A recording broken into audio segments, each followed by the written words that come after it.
हे mats, आप लोग celluloid paradise में हैं। Doctor strange in the multiverse of madness. मुझे लगता है हम फैंस के दिल में इस मूवी ने बहुत ज़्यादा मैजिक नहीं क्रिएट की है। और क्या रॉबर्ट डाउनी जूनियर के बाद MCU में मैजिक क्रिएट होना बंद हो गया है? इसी बात में डिस्कशन करेंगे इस वीडियो में।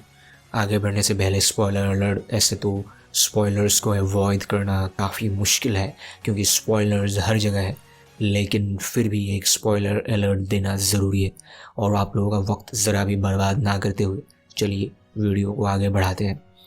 रॉबर्ट डाउनी जूनियर ने आयरन मैन के कैरेक्टर को सिर्फ प्ले ही नहीं किया था, उन्होंने जिया था उस कैरेक्टर को। और जब भी कोई एक्टर किसी कैरेक्टर को जीता है तो वो एक आइकॉनिक लेजेंडरी कैरेक्टर बन जाता है। एग्जाम्पल के लिए जॉनी डेप, जिन्होंने कैप्टन जैक स्पैरो का कैरेक्टर जिया था, और वो एक आइकॉनिक कैरेक्टर है। मैं इसलिए कह रहा हूँ क्योंकि फ़िलहाल जॉनी डेप और एम्बर हर्ड के केस के ट्रायल चल रहे हैं और जॉनी डेप ने ये कह दिया है कि वो वापस से कैप्टन जैक स्पैरो का कैरेक्टर प्ले नहीं करेंगे। काफ़ी दुख की बात है, लेकिन ऐसा हो गया है और मुझे उम्मीद है, मुझे यकीन है कि जॉनी डेप इस केस से बाइज़्ज़त बरी होगी। तो वापस आते हैं रॉबर्ट डाउनी जूनियर पर। रॉबर्ट डाउनी जूनियर यानी कि टोनी स्टार्क यानी कि आयरन मैन, उस कैरेक्टर को उन्होंने जिया था, उन्होंने एक आइकॉनिक लेवल तक लेके गए थे उस कैरेक्टर को। और वो सिर्फ ऑन स्क्रीन ही एक्टिव थे ऐसा नहीं था, वो ऑफ स्क्रीन भी एक्टिव थे। उन्होंने ही क्रिस इवांस को स्टीव रॉजर्स के कैरेक्टर को प्ले करने के लिए कन्विंस किया था। आंट मे के रोल में मारिसा टोमे को हमने देखा है। मारिसा टोमे के साथ भी रॉबर्ट डाउनी जूनियर की दोस्ती काफ़ी पुरानी है। अल्ट्रॉन की वॉइस जिन्होंने दी थी जेम्स स्पैडर, उनके साथ भी रॉबर्ट डाउनी जूनियर की दोस्ती काफ़ी पुरानी है और जेम्स स्पैडर को अल्ट्रॉन के रोल के लिए उन्होंने ही सजेस्ट किया था। तो मैं ये कहना चाहता हूँ कि रॉबर्ट डाउनी जूनियर सिर्फ ऑन स्क्रीन ही नहीं थे, वो प्रोडक्शन के साथ भी जुड़े हुए थे, वो पूरे दिल से MCU के प्रोजेक्ट्स के साथ जुड़े हुए थे। और डायरेक्टर जॉन फेवरू के साथ मिलकर उन्होंने काफ़ी इम्प्रोवाइजेशंस की थी आयरन मैन 1 मूवी में, जिस वजह से आयरन मैन 1 मूवी एक आइकॉनिक एपिक लेवल तक पहुंच गई थी। और आयरन मैन 1 से लेकर एवेंजर्स एंड गेम में जो एक एंडिंग हुई थी इस जर्नी की, उसके बाद केविन फाइगी कोशिश तो कर रहे हैं MCU में वापस से मैजिक क्रिएट करने की, लेकिन ऐसा हो नहीं रहा है, मुझे लग रहा है। इस बारे में आप लोग अपने ओपिनियंस कमेंट्स में बताइएगा। डॉक्टर स्ट्रेंज 1 मूवी 2016 में आई थी, यानी कि 6 साल बाद डॉक्टर स्ट्रेंज 2 आई है रियल वर्ल्ड में, और MCU के यूनिवर्स में 8 साल बाद ये इवेंट्स हो रहे हैं क्योंकि MCU में फ़िलहाल 2024 है। लेकिन इस मूवी में डॉक्टर स्ट्रेंज के इवोल्यूशन को इतने परफेक्ट तरीके से नहीं दिखाया गया है। फेज़ 1 और फेज़ 2 में हमने अपने फेवरेट सुपर हीरोज़ के इवोल्यूशंस देखे थे, वो बेहतर होते जा रहे थे वक्त के साथ, उनके पावर्स अपग्रेड होते जा रहे थे।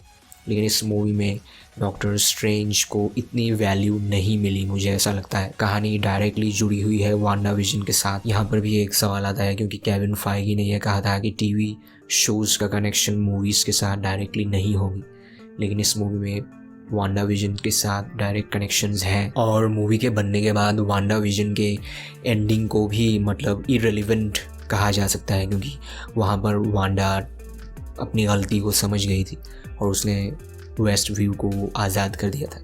लेकिन इस मूवी में इस बार वांडा पूरे मल्टीवर्स पर कब्ज़ा करने की कोशिश करती है, तो ये इररिलेवेंस सा हो जाता है।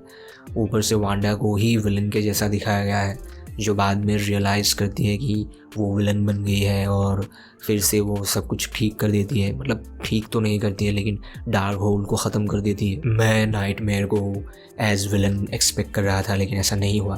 That's why I am disappointing. और वांडा को बहुत ही ज़्यादा पावरफुल दिखाया गया है, बहुत ओवर पावर्ड दिखाया गया है। इल्यूमिनाटी के मेंबर्स को उसने बहुत आसानी से ख़त्म कर दिया और वांडा के अलग वेरिएंट को भी दिखाया गया है। वांडा विजन में वांडा अपने बच्चों को क्रिएट कर पाती है क्योंकि वो ट्रॉमा में थी और वो स्कारलेट विच बनती जा रही थी धीरे धीरे।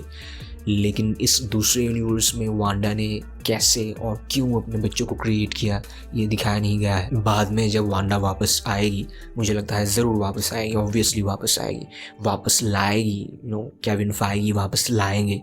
केविन फाइगी यही कर रहे हैं, विलन्स दिखाते हैं, आखिर में विलन्स की एक इमोशनल स्टोरी दिखाते हैं और हमारी आंखों में आंसू आ जाते हैं। तो बाद में जब वांडा आएगी और किथॉन का भी जिक्र किया गया है, तो किथॉन की भी एंट्री हो सकती है, अगाथा हार्कनेस भी आ सकती है, दूसरे यूनिवर्स की वांडा भी आ सकती है। तो एक से ज़्यादा वांडा अगर एक साथ हो जाए तो फिर तो तबाही ही तबाही होगी। ये एक एंगल है। मूवी के इवेंट्स को वांडा विजन टीवी शो में ही दिखाया जा सकता था और उसी टीवी शो में ख़त्म किया जा सकता था और उस शो के आखिर में डॉक्टर स्ट्रेंज का कैमियो दिखाया जा सकता था और इस मूवी में पूरी तरह से डॉक्टर स्ट्रेंज के ऊपर फोकस करना चाहिए था, लेकिन ऐसा नहीं हुआ। एक और नई कैरेक्टर अमेरिका चावेस को इंट्रोड्यूस किया गया। ये कैरेक्टर मल्टीवर्स में जंप कर सकती है।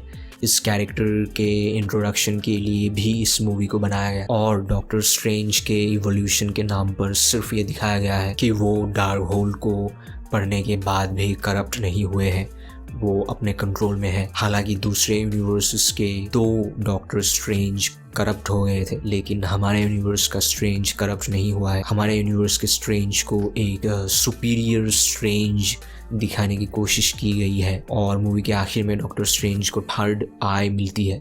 उसके पावर्स को दिखाया नहीं गया है, आगे हमें देखने को मिलेगा। रिव्यू अगर किया जाए तो कहानी इतनी ख़ास है हम नहीं कह सकते, क्योंकि एक टीवी शो से जुड़ा हुआ है।